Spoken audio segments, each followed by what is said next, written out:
Amém. Alguém fez alguma pergunta no papel? Levanta a mão. Ah, não entregaram o papel? Alguém quer fazer alguma pergunta então no microfone? Sei que já perguntaram. A gente tem... Aqui, Guilherme. A gente não vai fazer muitas perguntas não, tá, gente? Que horário... Não é 11, mas... Mas é 10. Não, mas é 10. Pastor, boa noite. Boa noite. Da outra vez, eu fiz uma pergunta nesse mesmo texto, que é o de Joel, capítulo 2, 28. Mas eu queria ouvir um pouquinho sobre a segunda parte.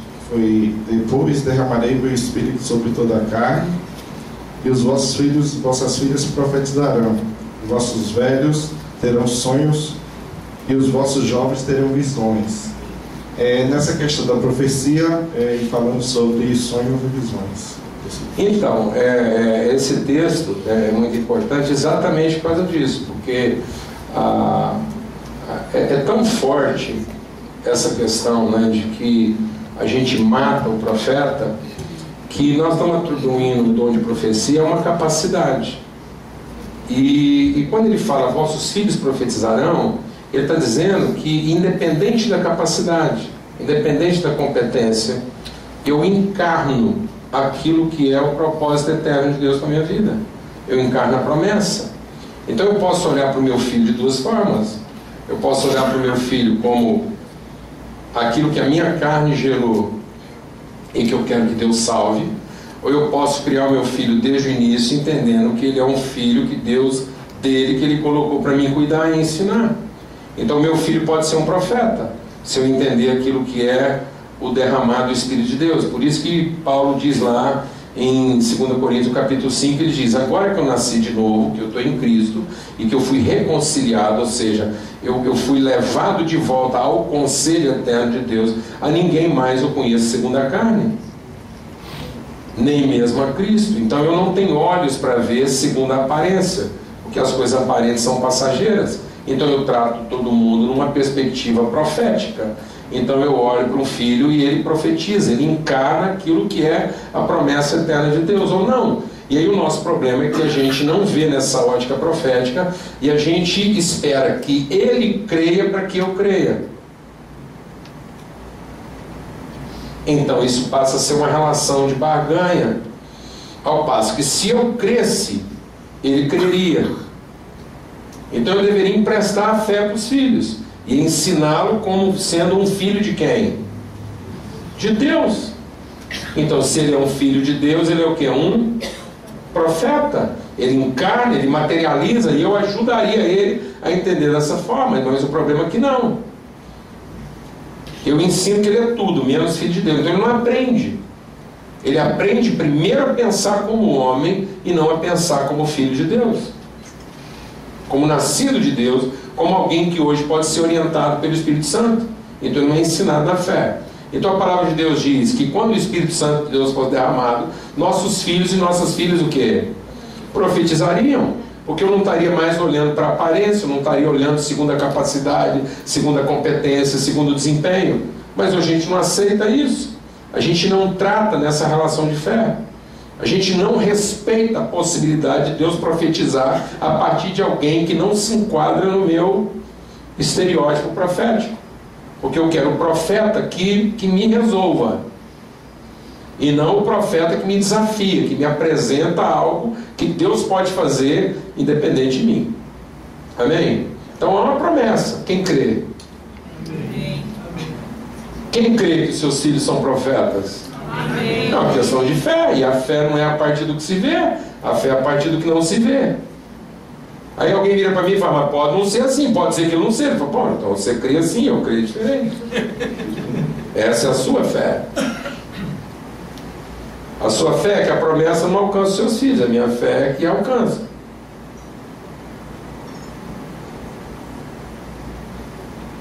Não sei falar para você, comigo funcionou.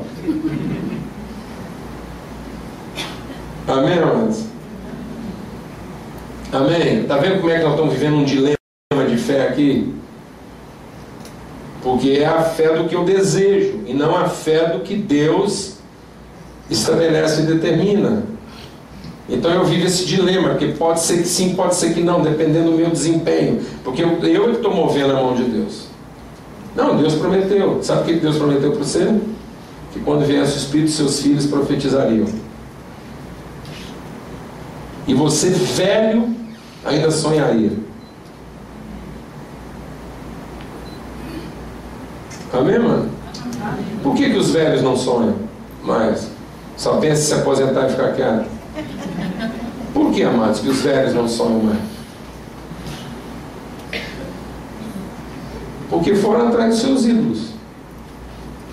Paciência. Porque a promessa de Deus é que não seria assim. A promessa de Deus é que eles não se cansariam. A promessa de Deus é que, sendo velhos, eles ainda dariam frutos. Por que hoje os nossos filhos não profetizam? Por que hoje a gente tem medo da salvação deles? Fala para mim, mãe. Por que a gente teme a salvação dos nossos filhos?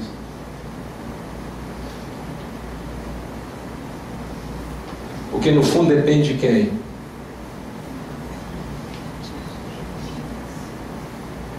Deles.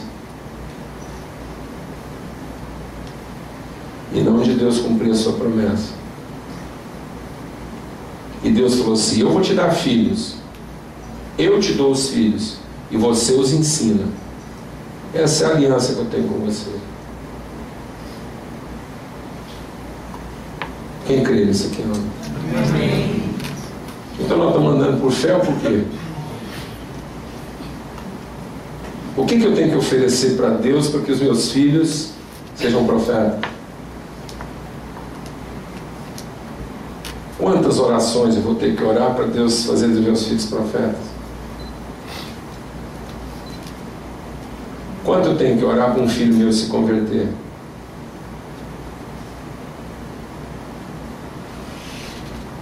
Quanto de oração custa a conversão do seu filho? Quanto de oração, amado, exigiria para que um filho seu se convertesse? Está vendo?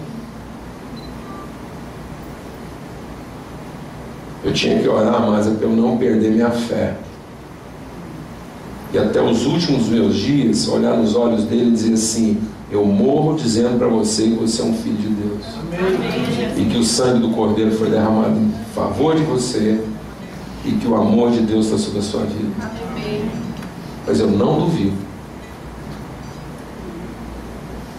Amém, meus irmãos? Amém. E eu oro para não desviar dessa fé. Eu mais oro para meus filhos ter um pai crente do que para eu ter filho crente. Glória a Deus, amado. Aleluia, irmão.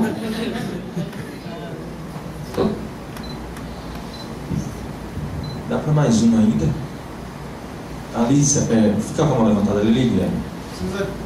Vai para sair da gravação, por favor. Leva lá. Vai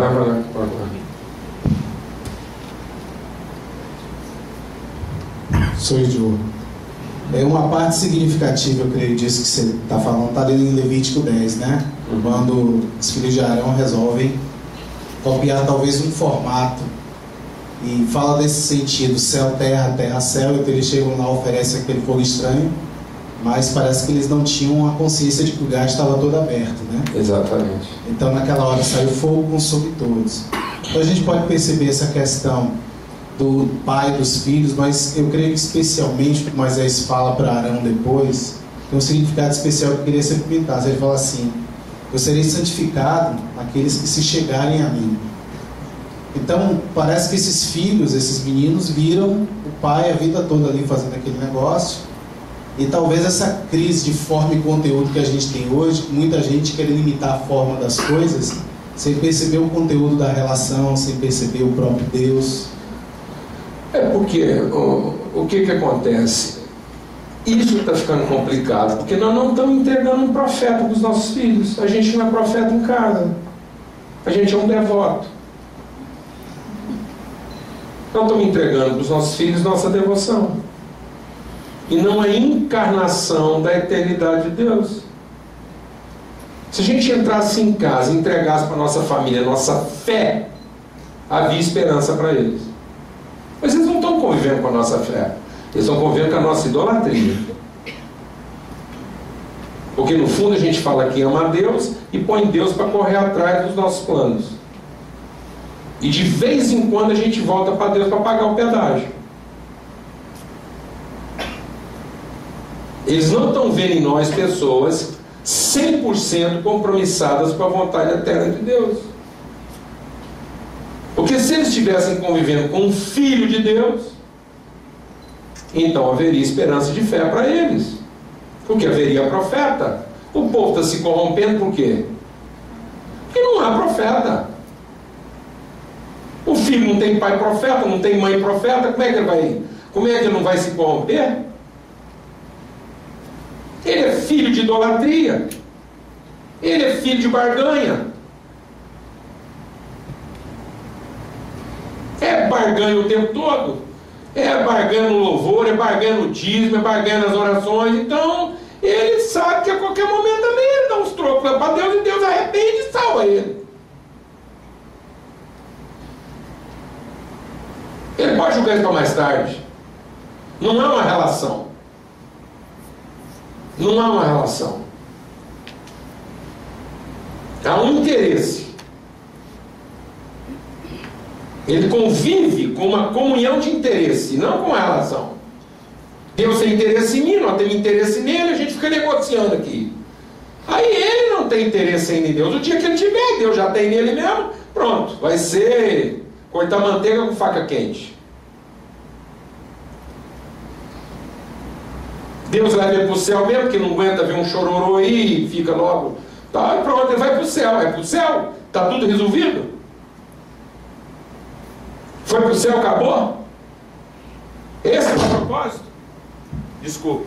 Esse era o propósito? O plano todo era para levar a gente para o céu? Era só isso? Deus estava com carência de louvor? Isso tudo era para salvar uma multidão ou é para formar uma família?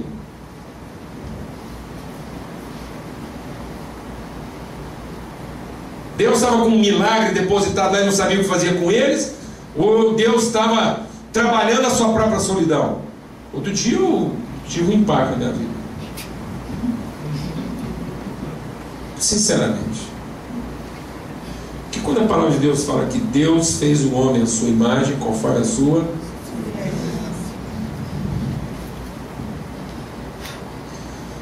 E aí Deus olha para o homem e diz assim: não é bom que o homem seja só. Veio uma coisa muito forte no meu coração.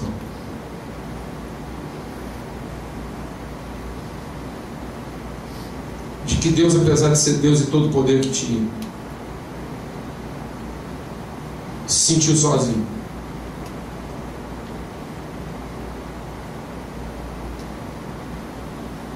É uma família que Deus queria.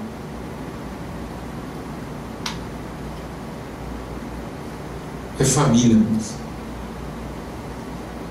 Um povo que encarna quem Ele é. Não é um povo que faz o que Ele quer. O valor da igreja não está no que ela faz. O valor da igreja está no que ela encarna. O valor da igreja não está nas suas pretensões. O valor da igreja está na sua natureza, no que ela representa. Não adianta a gente continuar fazendo o que nós estamos fazendo se a gente não representa. Não adianta a gente continuar fazendo o que está fazendo se isso traduz nossas pretensões e não nossas convicções. Isso aqui é ou não é uma família?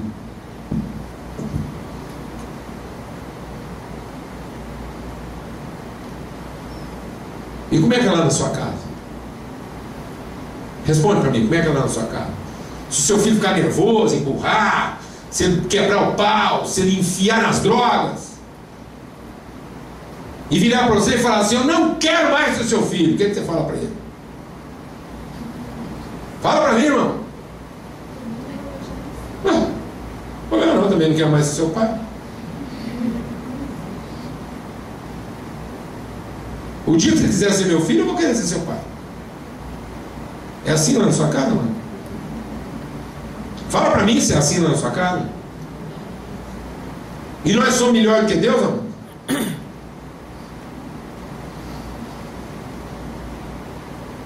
E nós somos melhor que Deus, amor? Não. Nós amamos mais do que Ele, amor? Lá na sua casa tem que rezar para comer, amor? Se não rezar, não come. Se não cantar um corinho, não come. E nós somos melhor que Deus, amados. Onde está a profecia? Onde está a verdade que a gente encarna?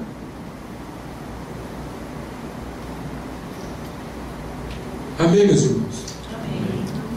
A vitória que vence o mundo é a nossa fé. É a certeza das coisas que não se... É revelação, meu irmão. Nós não andamos de aspirações. Nós não oramos porque estamos precisando muito do negócio. Nós oramos porque essa é a nossa fé. É dessa substância que a gente é feito. Amém? Amém.